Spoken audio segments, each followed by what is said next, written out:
সেই সময় পাড়ার ফাংশনেও ডাক পড়ত, তবে সেখানে গানের তালিকায় মান্না দে এবং হেমন্ত মুখোপাধ্যায় প্রাধান্য পেতেন।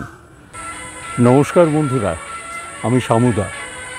স্বর্ণযুগের অনেক স্মৃতি এখনও মনের মধ্যে ঘুরপাক খাচ্ছে, তাই তো আবার কিছু গল্প নিয়ে আপনাদের সামনে চলে এলাম। খুব ছোটোবেলা থেকেই আমি খুব সঙ্গীতপ্রিয় ছিলাম।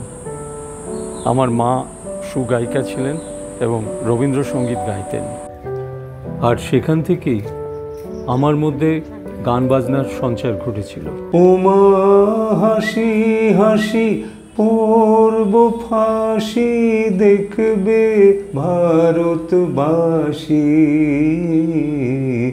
একবার বিদায় দে মা ঘুরে আসি।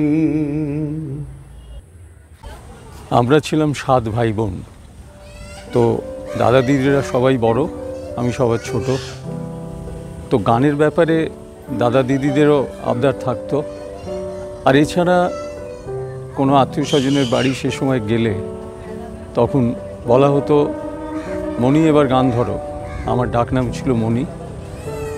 আর মণি সঙ্গে সঙ্গে টেবিল বাজিয়ে গান ধরতো। সেই সময় পাড়ার ফাংশনেও ডাক পড়তো, তবে সেখানে গানের তালিকায় মান্না দে এবং হেমন্ত মুখোপাধ্যায় প্রাধান্য পেতেন। আর আমার খুব ফেভারিট ছিলেন হেমন্ত মুখোপাধ্যায়। তো আমার মধ্যে এই সমস্ত দেখে আমার ছোটদি ফর্মাল সঙ্গীত শিক্ষার ব্যবস্থা করে দিলেন। উত্তর কলকাতার ইন্ডিয়ান মিউজিক অ্যান্ড আর্ট কলেজে সঙ্গীত প্রভাকর কোর্সে ভর্তি হলাম, লাইট মিউজিকের ওপর। প্রয়াগ সঙ্গীত সমিতির এই সঙ্গীত প্রভাকর কোর্স, সেখানে আমি ভর্তি হয়ে গেলাম। তো স্কুলে থাকতে থাকতেই এইভাবে আমার গান শেখা শুরু হলো। পরবর্তীকালে শ্রদ্ধেয়া শ্রীমতী অনুভা গাঙ্গুলির কাছে আমি ইন্ডিয়ান ক্লাসিক্যাল মিউজিকের বেসিক ট্রেনিংটা করেছিলাম। অনুভা গাঙ্গুলি ছিলেন অরিন্দমের মা। যাই হোক, যে কথা দিয়ে শুরু করেছিলাম সেখানে ফিরে আসি। স্কুলে থাকতে থাকতেই আমার গান যেরকম শেখা শুরু হলো, তেমনি আবার অভিনয় এবং নাটকের প্রতিও আমি খুব আকর্ষণ অনুভব করতাম। কারণ সেই সময় বিখ্যাত বিখ্যাত সমস্ত সিনেমা রিলিজ করছে।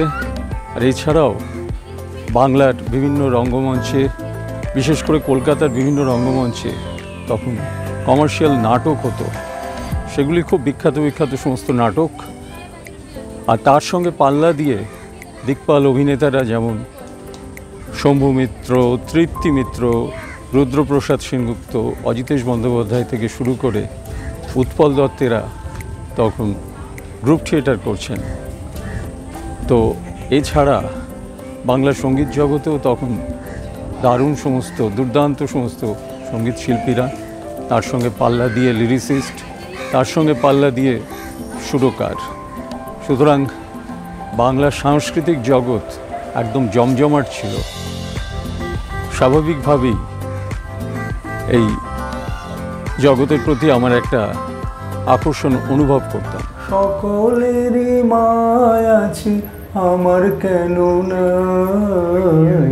শোন শোন শোন মজার কথা ভাই, শোন শোন শোন মজার কথা ভাই। বন্ধুরা, এরকম অনেক স্মৃতি রয়েছে। আবার কিছু গল্প নিয়ে আপনাদের সামনে ফিরে আসব। আমার চ্যানেলটিকে আপনারা সাবস্ক্রাইব করে দেবেন এবং সঙ্গে থাকবেন। সবাই ভালো থাকবেন। নমস্কার।